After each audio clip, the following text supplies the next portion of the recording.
कोल्हापुरातल्या शाहू मार्केट परिसरातील स्टेट बँकेत अर्ज न भरताच जुन्या नोटा बदलून दिल्याचं समोर येत आहे। बँकेचे कस्टमर असोसिएट चंद्रकांत मल्लू चव्हाण यांनी नियम डावलून 6,92,000ची रक्कम बदलून दिली आहे। या प्रकरणी बँक मॅनेजर धनंजय अभ्यंकर यांनी पोलीस ठाण्यात तक्रार दाखल केली आहे।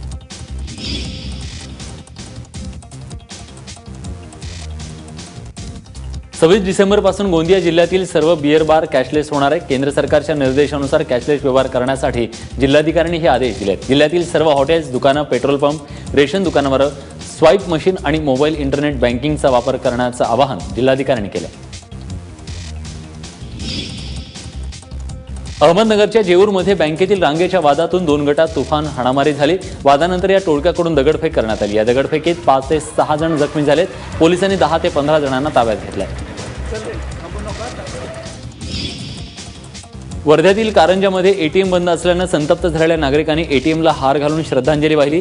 नोटबंदी झाल्यापासून हे एटीएम बंदच आहे, त्यामुळे नागरिकांची मोठी गैरसोय होतीये। शहरात केवळ 2च एटीएम असून दोन्ही बंद आहेत, त्यामुळे लोकांचा हा रोष आहे। यवतमाळ शहरातल्या जिल्हा महिला सहकारी बँक पुसद अर्बन बँकेत आयकर विभागाच्या पथकानं शोध मोहीम राबवली। यावेळी बँकेतील महत्त्वाची कागदपत्रे तपासण्यासाठी जप्त करण्यात आली आहेत। नोटबंदीनंतर या बँकांमध्ये मोठ्या प्रमाणावर उलाढाल झाली असल्याची माहिती समोर आली आणि त्यानंतर आयकर विभागानं ही कारवाई केली आहे। बुलढाण्यात भूमिमुक्ती मोर्चा काढण्यात आला। अतिक्रमित जमिनीचे पट्टे कायम करण्यात यावेत, समाज कल्याणमार्फत आदिवासींना शेतजमिनींचं वाटप करण्यात यावं आणि पाळा आश्रमशाळेतील पीडित मुलीला न्याय द्यावा अशा मागण्या घेऊन हा मोर्चा काढण्यात आला। यात शेकडो भूमिहीन शेतकरी सहभागी झाले होते। लोककला जोपासणाऱ्या प्रत्येक कलावंताला देण्यात येणाऱ्या शासकीय मानधनात वाढ करण्यात यावी। एसटी रेल्वेत प्रवास करताना 50% सवलत मिळावी। त्यांच्या मुलांच्या शिक्षणाची फी माफ करावी अशा मागण्यांसह धुळ्यात भजन आंदोलन करण्यात आलं। अखिल भारतीय मराठी शाहीर परिषदेच्या वतीनं हे भजन आंदोलन करण्यात आलं।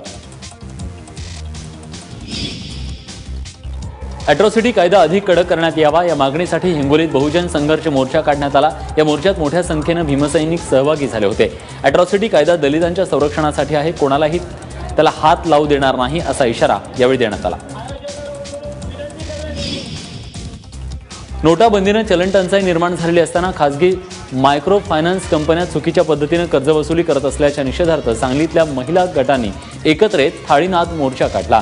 मनमानी पद्धतीने व्याजदराची आकारणी करणाऱ्या वित्त कंपन्यांवर फसवणुकीचे गुन्हे दाखल करण्यात यावेत अशा मागण्या यावेळी करण्यात आल्या।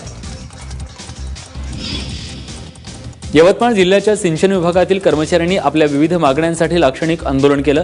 जलसंपदा विभागातील दप्तर कारकून, कालवा निरीक्षक आणि मोजणीदार या पदांचं सुसूत्रीकरण करून एकच सिंचन सहाय्यक संवर्ग तयार करावा। त्यांना 2,400 रुपयांचं ग्रेड वेतन तसंच मासिक प्रवासी भत्ता 3,000 देण्याची मागणी यावेळी करण्यात आली।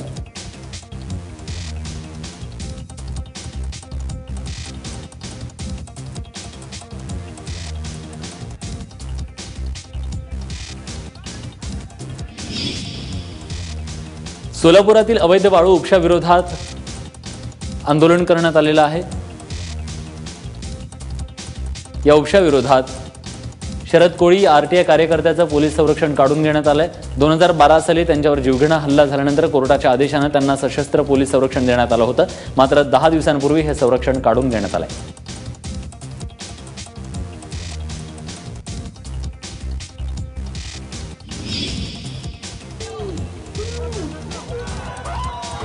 औरंगाबादमध्ये आयोजित केलेली हाफ मॅरेथॉन स्पर्धा एबीपी माझानं नव्हे तर लोकमतनं आयोजित केली होती, ज्याला औरंगाबादकरांनी उत्स्फूर्त प्रतिसाद दिला। ॲथलीट कविता राऊतनं या मॅरेथॉनचं उद्घाटन केलं होतं।